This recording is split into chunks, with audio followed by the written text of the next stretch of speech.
Who sending the clowns to him first. Yes. They intimidate him by singing some Sondheim. That's right. That's right. Like Elvis expect him to jump into the Sharks and Jets. Boy. Yeah. Oh, you shot me. Okay. Yeah.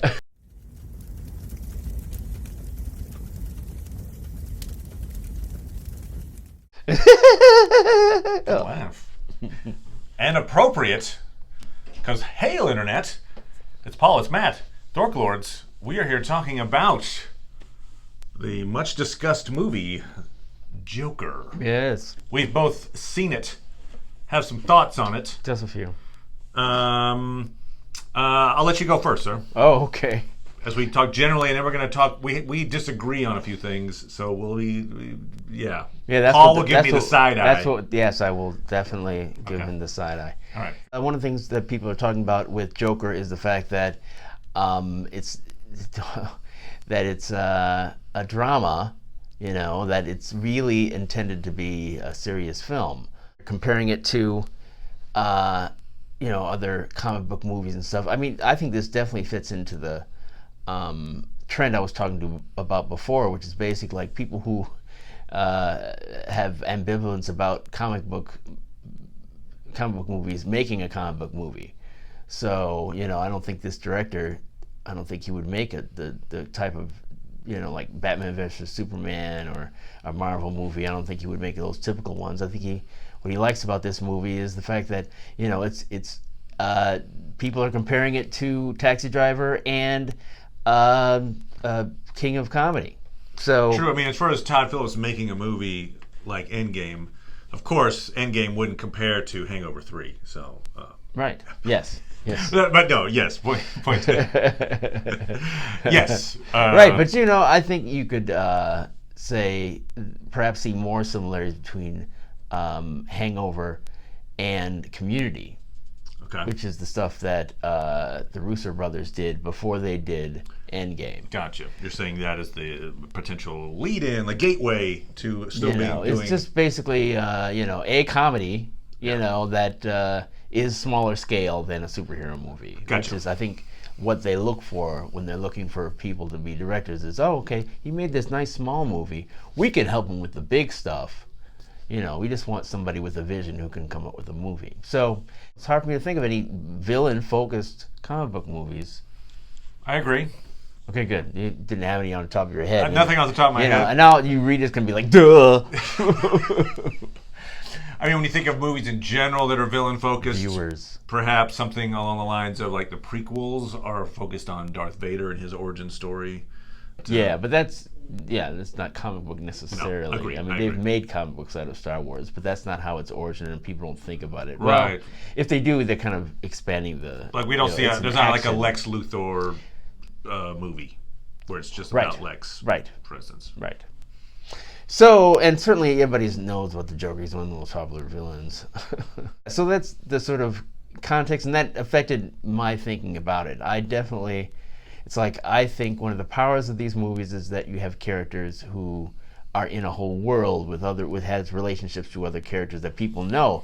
So one of your problems with the Netflix shows was that they didn't take advantage of that. Yeah, it's like if you're going to create a world, it makes it more powerful to have people be aware of the history and use that history, which I think helps with Star Wars and with Star Trek and all these other ones, having a world with characters that are rich and have histories, and you honor those histories. So I wasn't crazy about this movie, partly because I don't think it's going to be very strongly involved with other movies.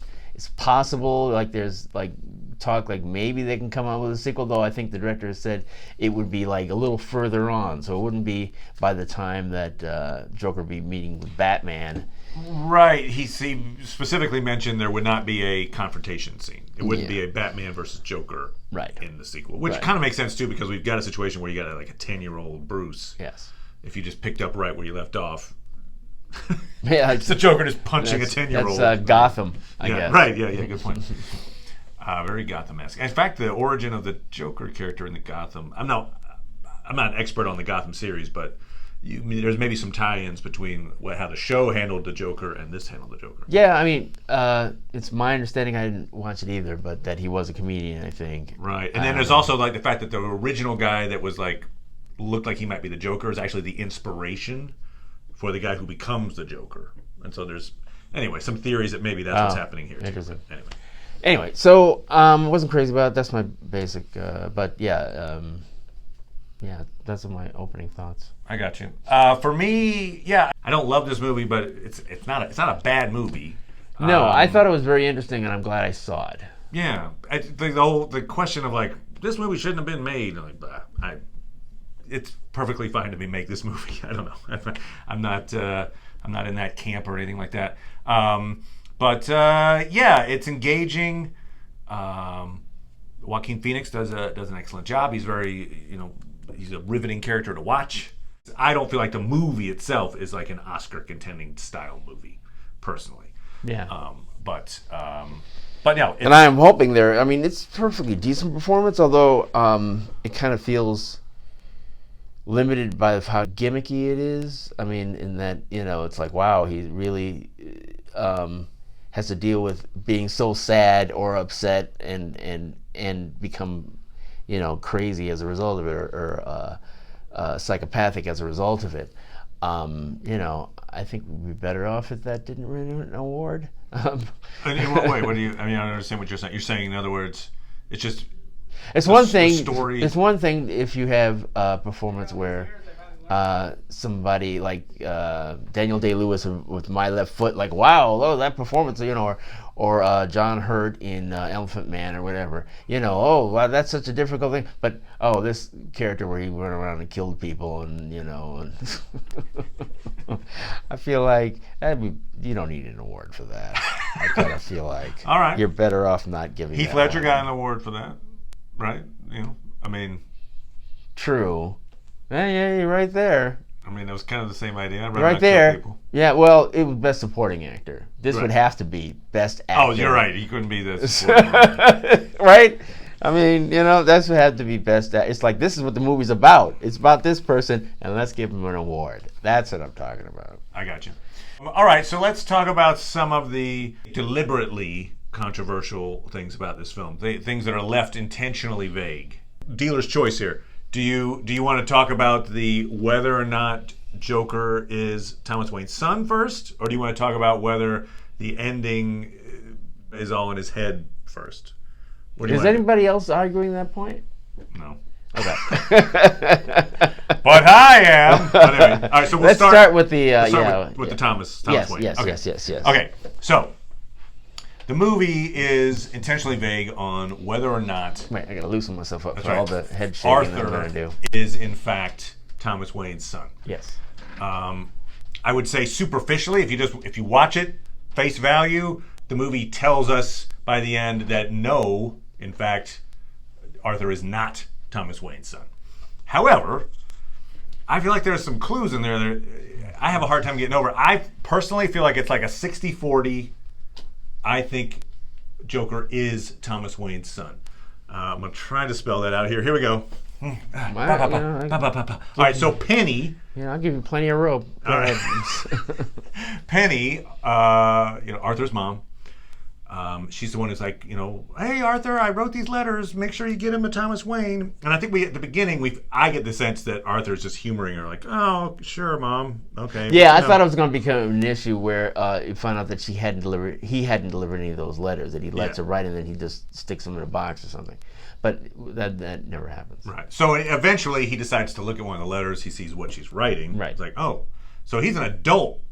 He never was told, or this is news to him. Right. It wasn't like Penny ever was like, by the way, your dad's Thomas Wayne. Right. So he finds this out. He confronts his dad. Dad punches him. So what we're led to believe is that Penny was mentally imbalanced. That I think it is not controversial. She did work for the Waynes. Yes. The Waynes admit that. They knew who she was. Yeah. She worked for them. There's a black and white picture we see later, which she didn't provide that letter. That's just in her belongings, and Arthur found it after her death. So in other words, it's not like, I feel like it's less likely that it's a plant. Like she might, if she was trying to prove a point, maybe she's like, see this picture? That's not really of me. And it has Thomas Wayne on the back. But that's not what happened. Arthur just found it in her belongings. So I feel like it's an actual picture of her from her time at Wayne Manor, and it's signed, you have a nice smile, TW, most likely Thomas Wayne. Thomas Wayne remembers her. Yeah. 30 years later, Sure. it's like, she was crazy. We had her committed or whatever. Right. Yeah. So there's parts of Penny's story that are certainly true. She's not just making the entire thing up like, Right. oh, actually, I lived in L.A., Yeah. but no, Thomas Wayne's your dad. Like, Yeah. how did you? No, she was there on the property. Property. On the property, damn it. Inside the gates. And so the thing, too, that I find odd is the adoption angle. So she's committed. And then we also see that there's these adoption papers in the asylum when Arthur goes to get the papers. And it seems really odd to me. First of all, and I know I'm putting a real world context into Gotham, but a single mentally challenged or emotionally unstable, very poor woman probably doesn't get to adopt a kid. And where does she, even if she qualified, which I don't think she would, how would she have the money? I mean, that's tens of thousands of dollars to do an adoption typically. It's a lot of money. Oh, legal adoption, yeah. Yeah. And this is what this is. It's got Yeah, paperwork. it's got paperwork, right. So it just seems, given a real world context of the 1980s, which is when this is taking place, I don't see how she could possibly have qualified and or afforded to adopt a kid. It seems more likely in that context that it was a forged document, because Thomas Wayne, his one big interest is, I don't want this woman ever, even if I have her institutionalized, I don't want her ever coming back and going, hey, the kid, do a blood test. See? That's my kid. I'd rather just have an adoption paper that says a thing, and then there's no way I'll have my lawyers just lawyer her to death if she ever comes back asking for money for this kid. And so it's that adoption paper in particular that I think pushes me over to the Thomas Wayne is actually his dad side. Go for it. Tell me how stupid I am. Yeah, I'm kind of tired from telling you already how stupid you are. I apologize to any of you who think, ooh, that's probably a good thing. Thank you. Because the whole how the legal system would behave in a fictional world where most of the time writers don't take care to learn how, laws work well enough to write about it. All sorts of things happen, you think DCFS or whatever the equivalent in this world, even if she wasn't the adopted mother of this child, would have taken her away anyway. So it's like so many different things. The way the state has fallen off. Why? Because it's Gotham, which explains why that thing happened anyway in the first place. Well, also, I'll just add this real fast. The notion of Thomas Wayne having a adoption certificate forged does play into the narrative that this is trying to push, which is a class thing, where the upper class are screwing over the lower classes with their money. I feel like that's a theme of this movie, and it kind of plays into that thing. I think to the extent that that's a theme, that there are many ways in which they mute that theme. So, yes, he was, the only person we actually see who embodies that are the attorneys, not attorneys, what are they? The accountants or whatever they are, that are killed by Joker. And then... who sending the clowns to him first. Yes. They intimidate him by singing some Sondheim. That's right. That's right. Like I was expecting him to jump into the Sharks and Jets. Boy. Yeah. Oh, you shot me. Okay. Yeah. Right. I mean, if he had a paintbrush, they would have been like. I forgot the stupid. I hate that musical, so I can't. I should have revoked it. I don't like Sunday in the Park with George. Okay. Very good. Jesus. Anyway. Now I'm trying to remember. Sorry. So you were saying that the upper class was represented by the accountants who were killed off. Yeah. And so, it's not like he was going on all the time about how terrible the economic system had, messed with him. Sure, we just see the effects. Yeah. He gets his funding for his medications cut, and right. all that kind of stuff. Right. I mean, to the extent that this is a world separate from the world that we've known, it'd be strange to have the makers of this movie believe that, oh yes, the Joker is Bruce's half brother. I think that would be stupid. Oh, how about so this? if you're saying that's what they intended, then maybe we could meet in the middle. No. In that, do you think? I think it's fairly clear. Well, my printer decided to chime in. That's great. I think it's fairly clear that Joker believes. Even after he kills his mother? Yeah. I don't think so. You don't think so? I think He sees that picture. He bundles it up like it's almost like oh great. Because he doesn't mention anything with that afterwards. I just feel like part of the reason he is imagining Bruce Wayne at the end in that alley, looking over the dead Thomas Wayne and stuff, is because he's. Why didn't he want to kill him himself? Why didn't he? He being who? Why didn't Joker want to go and kill Bruce Wayne or Thomas Wayne himself? I'm not saying he didn't. I don't know. Well, he's not the guy that shot him. Some idiot who put a mask on shot him. So I'm just, why wasn't after that occurred like I'm gonna go kill Thomas Wayne? I'm just saying it's particularly evocative that he would have that notion. It's one of the final visions we see of him. Because for him, it might be that might be part of the comedy. He's not even my dad, and he got shot. That's where you figure, what is the comedy? I thought the comedy might be, here's this kid who's actually the guy I kind of wanted to be, because he's the guy who gets the love from his father. He has the money and social standing that I would love to have. I thought he had everything, and yet there he is in an alley standing over his I feel parents. like it would be just as funny to Joker if, the guy that caused my mom to go crazy and ruin my life, and he's dead in an alley. He's dead in an alley because he's not even my dad. All right, fair enough. Hilarious. That's another thing that I wasn't crazy about this movie. There's no funny people in it. You mean, in other words, just a counterpoint to his crappy stand-up? Or what do you... Well, yeah. If they had actual comedians who could really tell a joke, that'd be, I think you were telling me, whoever it was, that De Niro was supposed to be a bad comic because it was making some point about... It's like... Leno, I don't like watching Leno. He's not around anymore, but I didn't like watching Leno. But he was better than this guy. I mean, jeez. Even Johnny Carson wasn't great, but he could do a good job as a comic. I think both Leno and Carson could have been great if they weren't doing something every day. I think it's the everyday quality of it. Yeah, but I mean, there's a certain skill and rhythm to those jokes they were telling. Yeah. And they didn't put any effort into that at all. So that's a good point. See, I'm giving Robert De Niro credit, as opposed to just thinking he kind of half-assed his performance, to say that he's doing a guy who phones it in. I don't know, I could be wrong. I don't think anybody could have done that material well. It's just you're saying the problem is the writing, not the performance. Yes. Okay. All right. The writing. I thought they were just trying to capture that, I've been doing this for years. We're punching the clock. Let me just, hey everybody. Okay, we understand how this goes. I mean, it shouldn't have been that hard. It's not like the story required to have large sections of good comedy. There was none. None at all. Well, I'll say this. This is an interesting... Not that it, that felt it needed it, but it's like, it's just like, pay attention to the details. I feel like that's the thing that the movie didn't do. Gotcha. Just didn't get the details especially well. But the fact, though, that I think, though, that it takes a genre and does something that's different is the reason why people should see it, if they're interested in seeing it. I'll say this. This isn't a criticism as much as an observation. But if you don't like violence, I wouldn't suggest it.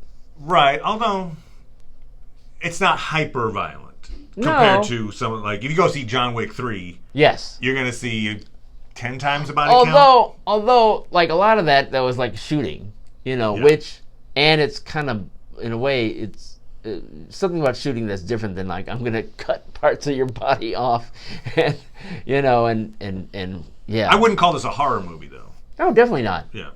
But I shouldn't say that. Okay. It is a villain in the making, and then the villain, So there is a sense of that, but I didn't feel the same way I do if I'm watching Friday the 13th or something. It's not horror. Yeah, I agree. Jump scare. I agree. So this version of the Joker, we see that scene where he's trying to do stand up and he just can't get the words out, he's on a bus and when he's confronted about trying to entertain a kid, he's like, I have a problem. this guy is very broken to the point that I feel like he's more socially broken than I think any other depiction of Joker we've seen. You see, but I disagree with your assumption that should be all the time in any situation, especially when he decides to like change his life. I'm going to make actions that are different than it. Now I'm going to start killing people, and that's bad. But maybe it's good for him. Well, then how does that like? So it's like, if you have that actual mental condition, if you have this severe a condition, this is a magical, impossible. It's a back to the real world thing again. Yeah, if you have that right. level of impairment. The makers have said for you that, to we're fix not the gonna, impairment just by gonna... shooting some guys. You're like, really? That's how you? Everybody's got a mental illness. Probably should just get a gun. It'll probably be kill a few people, but they'll be better. You don't think he has an emotional reaction to killing? Well, yeah, but it doesn't make him fine. Why wouldn't it? Well, no, but it makes him appear more fine than he was. Either I can drink a cup of coffee or shoot a guy. Now I'm ready for the day. Yeah. You're like, okay, okay. I don't know that message is a great one, but no, it's not. But that leads into my other theory that you hate. Yeah. Which is that he's actually not that capable at the end. Part of my reasoning is because he's so. He's not lucid enough and not socially capable enough for 3/4, 4/5 of the movie for him to suddenly be pretty capable on national TV and not just melt down. To me, is the first suggestion I have that maybe this is in his head. But I'll keep going. Well, so here's a whole new reason why I don't like that. Okay.